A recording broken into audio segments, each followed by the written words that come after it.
Christ, dans son omniscience, il savait que Judas Iscariote l'avait trahi. Il était allé chercher l'argent et c'est lui qui a joué office d'indicateur pour dire à ces gens, il est à tel endroit. Et quand ils arrivent, Judas Iscariote lui fait la bise. La bise pour parler de l'amitié. Et quand Christ ouvre la parole, ouf.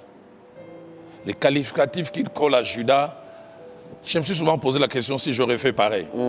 Il appelle mon ami. Il dit, mon ami, ce que tu es venu faire, fais-le. Et quand Christ dit ami, c'est vraiment ami. Et je ne sais pas, je me dis, moi, je l'aurais repoussé. J'aurais dit, je ne sais quoi. Mais Christ il a laissé faire. Autre exemple que je peux prendre encore, c'est David, qui dans plusieurs écritures est un peu le type de Jésus. Les coups qu'il reçoit, dans 2 Samuel au chapitre 15, vient de son propre fils. Vous pouvez vous souvenir, j'allais dire, de ce célèbre empereur, je pense, romain, qu'on est en train d'attaquer et on veut les tuer. Puis il voit parmi les assaillants son propre fils avec cette célèbre phrase latine, « Toi aussi, mon fils », dont on voit toute la douleur. Et celui qui fait du mal à David, c'est Absalom, son propre fils, qui non seulement lui fait du mal en les détrônant, mais plus tard va avec ses concubines au vu et au su de tout le monde, dans le but de les toucher dans son âme. Mais puis finalement, qu'est-ce qui se passe quand l'élite d'Israël veut s'élever avec, je pense, Joab comme chef de l'armée, et pour aller combattre l'armée d'Absalom, quel drôle de consigne. David à la fois comme, certes, roi déchu, mais comme quelqu'un à qui l'on a fait mal. Écoutez ce qu'il dit à Joab, il dit doucement. Avec le jeune homme. Avec le jeune homme. Doucement avec le jeune homme. Ça, j'estime, c'est de la grandeur. Et ça ne s'arrête pas là. On apprend qu'Absalom est mort. Allez, on peut dire, la rébellion est matée, la tête du rebelle est coupée. David se met à pleurer. Il se met même à dire, Absalom mon fils, qui ne suis-je pas mort à ta place? Et ça choque les autres. Ça choque. Et c'est pour ça, dans les livres aussi, j'en parle, j'ai dit, le moment où nous recevons les coups sont des moments des tests. Des tests pour notre ancrage spirituel, des tests pour notre vraie maturité. La maturité, ce n'est pas quand je prêche, c'est quand tout va bien. C'est quand des fois ces choses arrivent que je peux savoir, est-ce que je suis vraiment un véritable enfant de Dieu ou pas. Donc, ces deux exemples que je donnais sont très, très révélateurs. J'ai en mémoire, j'aime pas parler de moi, mais des fois, peut-être c'est nécessaire. Je me retrouve en novembre 2006, le moment où j'ai été secoué dans ma marche chrétienne. J'ai quitté la maison où mon épouse et moi on était à Lupin, et je vais chez un ami à Kingabois, passer, je pense, 14 jours de prière. Et chaque matin, nous prions avec lui de 4h30 à 6h, et les soirs aussi, nous prions, je pense, de 20h à 22h. Il me le dira plus tard, je pense, plus de 5 ans. Moi-même, je ne me rendais pas compte. Les soirs, quand on se retrouvait, on priait, je n'avais pas conscience. Mais il me dira plus tard, il me dit, il est arrivé même 3 fois, il s'est arrêté de prier. Il s'est demandé, a-t-il affaire à un extraterrestre? A-t-il affaire à un inconscient? Il dit, tu ne faisais que bénir ces gens qui t'ont fait du mal. Il dit, je voyais même tu priais pour lui, tu le bénissais et les larmes coulaient de tes yeux. Il dit, moi, je m'arrêtais, j'ai dit, mais moi, à la place, moi, je n'ai pas souvenir. Mais il me dira plus tard combien ça l'avait impacté, combien ça l'avait touché. Mais je me dis, c'est Dieu qui a placé cela en moi. Amen. Je pense, comme je l'ai dit et je l'ai redit encore, les coups sont souvent des révélateurs. Ça nous révèle des fois des forces que nous avons, que nous ignorons, mais des fois ça nous révèle les domaines dans lesquels nous avons besoin de faire des progrès. On pense que je suis arrivé, il faut que tu reçoives un coup, tu réagisses de la mauvaise manière, un peu comme Paul réagit mal avec le souverain sacrificateur, pour que tu te rendes compte que tu as besoin de faire le coup. Mais aussi, ça nous aide des fois à ne pas avoir cette fausse haute opinion qu'on a de nous-mêmes. Je donne 2 petits exemples. Il a fallu que David reçoive les coups de descendants du roi Saül pour que lui-même, il dit, je prends dans 2 Samuel au chapitre 3, si mes souvenirs sont bons, au verset 36, il dit, quoique j'ai reçu l'onction royale, je suis encore faible. Lui-même, il reconnaît cela. Et je voudrais encore revenir sur les prophètes Élie, le grand prophète Élie, qui s'est tenu au mont Carmel, qui a fait tomber le feu. C'était l'homme du moment. Mais il a fallu qu'il reçoive un coup de Jézabel. Quand il est en train de s'enfuir, lui-même, il dit, je ne suis pas meilleur que mes pères. Dans sa tête, il pensait que allez, c'est moi ou rien. Mais là, il a découvert qu'il était faible. Je pense que des fois, il est important. Je ne prie pas que les coups viennent, mais des fois, quand ça vient, c'est pour nous tester, c'est pour nous montrer juste que nous avons encore à faire des progrès et aller de l'avant. Et puisque c'est inévitable, les coups viendront. Ils viendront coûte que coûte. Les tout, c'est de savoir comment les gérer. Et c'est un peu la réponse que ce livre essaye d'apporter. Merci, merci beaucoup, apôtre. Je vais me tourner, si vous le permettez, vers les internautes, ceux qui nous suivent. Je voudrais nous rappeler que notre lot de 100 livres, ce lot est disponible. Il y en a déjà qui ont commencé à écrire sur SMS ou même sur WhatsApp. Vous pouvez nous contacter sur WhatsApp à ce numéro-là, au numéro 89 51 30 000. 89 51 30 000. C'est disponible, le numéro est accessible sur WhatsApp.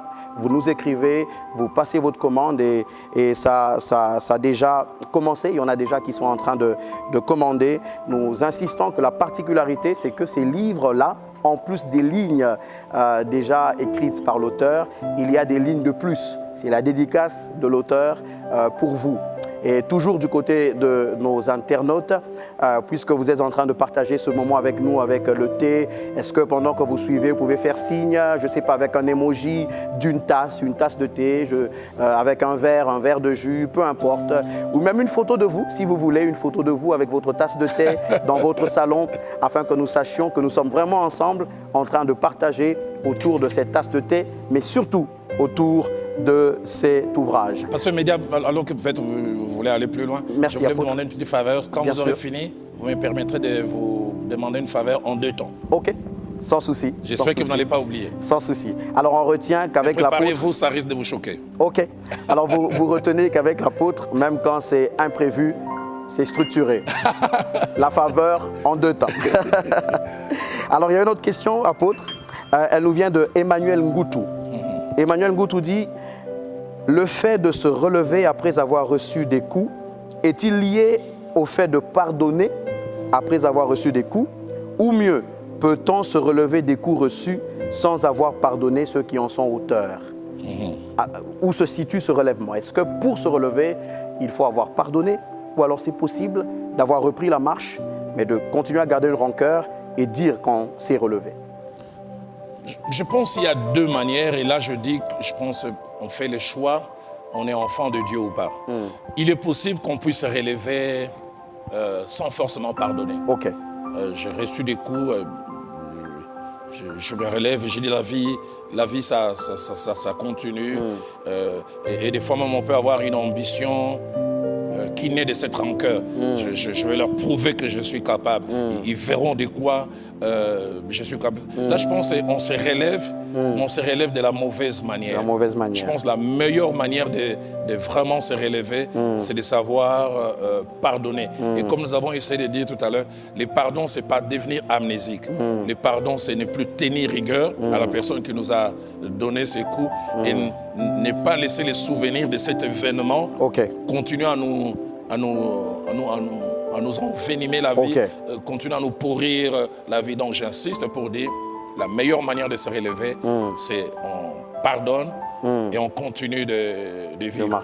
Mais on peut aussi, et ça c'est la mauvaise manière, se relever et ne pas pardonner. Mais je pense en tant qu'enfant de Dieu, la meilleure manière, et la Bible nous encourage, c'est de savoir pardonner. Merci, merci apôtre. On est encore... on va peut-être prendre quelques questions. Il y en a beaucoup qui continuent d'arriver. On ne va peut-être pas toutes les lire avec le temps qui est en train de filer, le temps que l'on n'a pas vu passer tellement ces échanges sont bénissants. Il y a une autre question, elle nous vient de Loris Matanda. Frère ou sœur, je ne sais pas, mais c'est Loris Matanda qui dit: est-ce que, apôtre, changer de mentor dans le ministère suite aux coups reçus peut être aussi une solution à considérer pour ne pas rater sa destinée? Alors là, je vais répondre en 2 temps.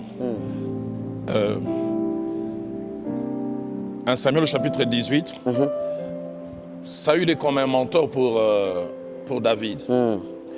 Mais finalement, celui qui devait le protéger, celui qui devait travailler pour sa progression, commence à vouloir les détruire. Et une chose aussi que j'aime dans ces textes de David, c'est que David a appris plus à esquiver les coups qu'à les rendre. Parce que chaque fois que les lances venaient vers lui, il esquivait et ça retombait.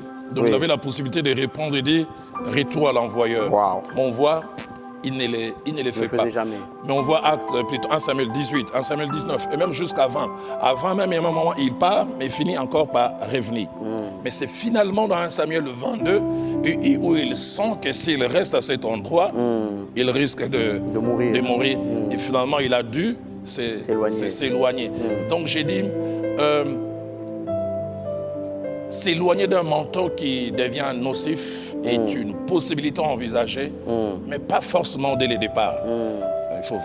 On finit par s'éloigner parce qu'on sent que sa vie est en danger, et on finit par s'éloigner parce que Dieu nous a convaincus qu'il faut le faire.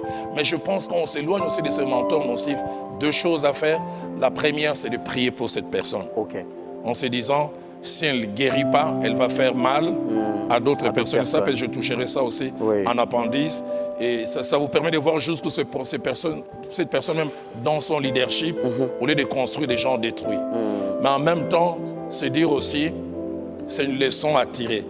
Combien le pasteur Vernon me disait, il disait des fois c'est plus facile de condamner des gens quand on est en position inférieure.